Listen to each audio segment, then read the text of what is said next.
گدا ہوں آپ کے دربار کا، میں تو ادنا سا گدا ہوں آپ کے دربار کا،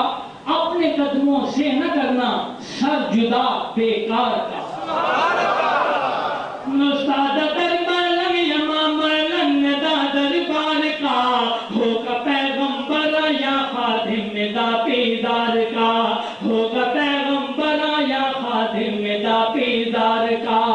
ترجمہ آپ سب مل کر میرے ساتھ کہہ لیں گے، بڑا ہی آسان ہے۔ میں تو ادنا سا گدا ہوں آپ کے دربار کا،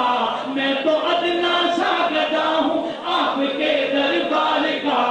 اپنے قدموں سے نہ کرنا سر جدا بیکار کا،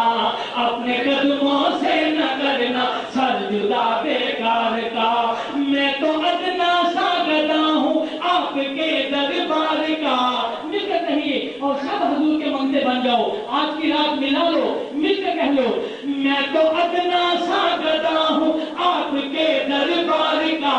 میں تو ادنا سا گدا ہوں آپ کے دربار کا،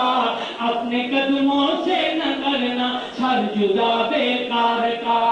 اپنے قدموں سے نہ کرنا سر جدا بیکار کا۔ شام و سار جڑما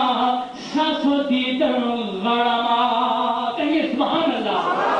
حضور کی نعت ایسی ہے کہ کوئی زبان بھی خالی نہیں حضور کی نعت سے، بس آپ کو سمجھ آئے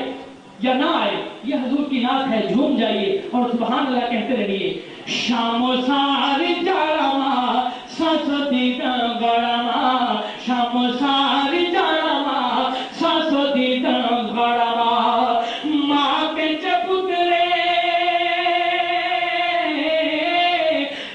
ماں کے چپترے دا ایسو ہاں گسو کی دار کا، اپنے قدموں سے نہ کرنا سر جدا بیکار کا، اپنے قدموں سے نہ کرنا۔ اس سے تک ترجمہ سنی کیسا دیوانہ وار کسی نے لکھا، شاید کہتا ہے کہ صبح و شام روتا ہوں اس در کے جلووں کے لیے، شام و سات جا رہا، شام و سات جا رہا، اس کا ترجمہ ہے صبح و شام